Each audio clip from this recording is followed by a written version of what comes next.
Baik, kisah Sufyan ats-Tsauri rahimahullah. Sufyan ats-Tsauri punya julukan dengan Sajjad, orang yang sangat suka sujud sampai dahinya sangat hitam rahimahullah. Dan dikatakan beliau kalau sujud tidak mengangkat kepalanya sampai hajatnya selesai dengan Allah. Satu waktu khalifah meminta dia untuk menjadi hakim, punya jabatan. Dan waktu itu hakim gajinya lebih tinggi daripada khalifah, punya istana yang mewah, punya kereta kencana dan seterusnya.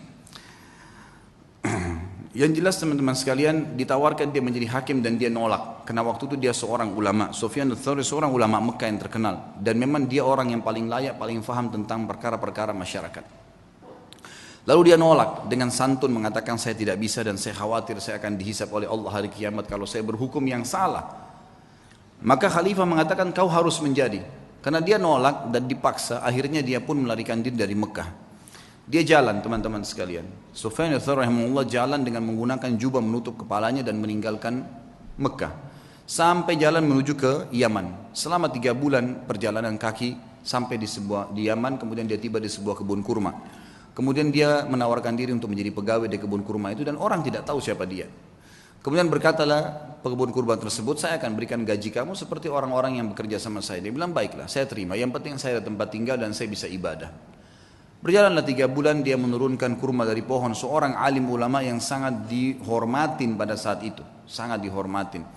Kemudian dia pun rahimahullah setelah 3 bulan ditanya oleh pemilik kebun tersebut. Dia bilang, wahai Abdullah, dulunya ditanya dia, siapa nama kamu?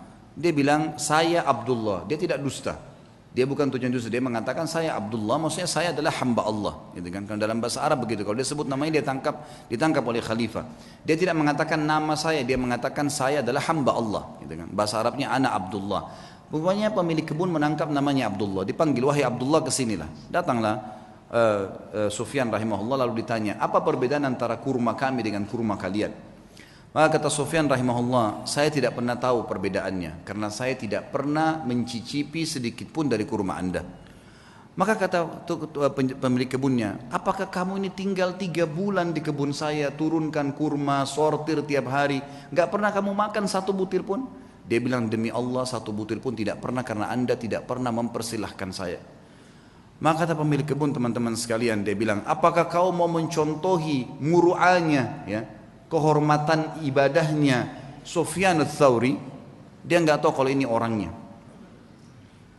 Maka yang terjadi teman-teman sekalian, dia pun diam si Sufyan ats-Tsauri, lalu kemudian dia sudah tahu akan terjadi apa-apa, lalu dia membungkus barang-barangnya, dia tinggalkan kebun tersebut. Ternyata pemilik kebun ini sudah mendengar berita kalau Amir Mukminin waktu itu menyuruh menangkap Sufyan ats-Tsauri secara paksa. Siapapun yang menangkapnya akan dikasih 1 peti emas. Disebarkan berita, tangkap Sufyan ats-Tsauri hidup atau mati. Maka pada saat itu teman-teman sekalian, tentu ini kisahnya panjang, saya ringkaskan. Kemudian si pemilik kebun datang kepada temannya di sana lalu berkata, ada pegawai kebun saya unik, kenapa saya tanya dia perbedaan antara kurma Hijaz, Mekah dan Madinah, karena dia mengaku dari Hijaz, dia dengan Yaman dia tidak tahu. Dia bilang dia tidak pernah incipin 1 butir pun karena saya tidak pernah persilakan selama 3 bulan jadi pegawai. Maka temannya mengatakan, sebentar, ya, bagaimana cirinya pegawai itu? Disebutkan cirinya seperti ini. Kata dia, itulah Sufyan ats-Tsauri. Kita kejar dia, tangkap, kita berikan kepada Amir Mukminin, ambil 1 peti emasnya. Waktu mereka kembali ke kebun sudah tidak ditemukan. Tapi Sufyan ats-Tsauri sudah kembali ke Mekah. 3 bulan kemudian, jadi ini sudah dari 6 bulan dari masa pengejaran, dia pun 3 bulan lagi kembali ke Mekah. Waktu dia kembali disambut oleh masyarakat Mekah, dia ulamanya gitu kan. Muftinya Mekah pada saat itu lalu disambut, mereka pun belajar.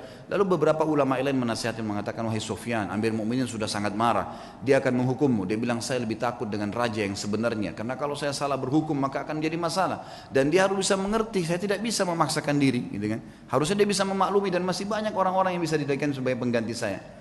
Lalu waktu Amir Mukminin waktu itu tidak disebutkan, saya tidak dapatkan namanya. Dikatakan mendengar Sufyan ats-Tsauri ada di Mekah, lalu dikejar sama dia. Dia bilang, saya akan membunuh sendiri Sufyan ats-Tsauri dengan tangan saya. Kata temannya yang meriwayatkan kisah ini, Sufyan ats-Tsauri itu mendengar berita tersebut pun, kemudian dia sujud sholat 2 rakaat di depan Ka'bah. Kemudian dia sujud, dan demi Allah saya tawaf 7 kali, dia belum mengangkat kepalanya dari sujud di sujud yang pertama. Jadi sujud tidak pernah angkat. Saya tahu pertama dia masuk sujud pertama, yang kedua, yang ketiga, sampai 7 kali tawaf. Ini kurang lebih memakan waktu mungkin setengah jam lebih ya. Itu kalau cepat, kalau lambat mungkin bisa lama, lebih lama. 7 kali tawaf bisa sejam kalau lagi padat-padatnya. Maka dia sujud, dia bilang, saya duduk di sebelahnya dan saya tahu tuh sujud pertama karena setelahnya dia masih angkat sujud yang kedua, kemudian dia berdiri rakaat kedua dan 2 sujud selanjutnya. Yang jelas teman-teman sekalian, selesai sholat saya melihat dia, kata perawi kisah ini, mendatangi Ka'bah lalu memegang kain Ka'bah sambil mengatakan, aqsamtu bika rabbi, saya bersumpah atas namamu hai Tuhanku, jangan biarkan khalifah ini untuk masuk ke Mekah. Maka yang terjadi adalah dikatakan dalam kisah ini, Amir Mukminin pun waktu khalifah itu waktu mendekati pintu gerbang Mekah, ya sempat berkemah dan meninggal sebelum masuk ke dalam Mekah. Tapi yang jelas kisah yang kita ambil dari Sufyan ats-Tsauri adalah bagaimana beliau rahimahullah takutnya kepada Allah mengalahkan takutnya kepada pemimpin manusia, dan dia meninggalkan jabatan yang tinggi karena takut dihisab hari kiamat.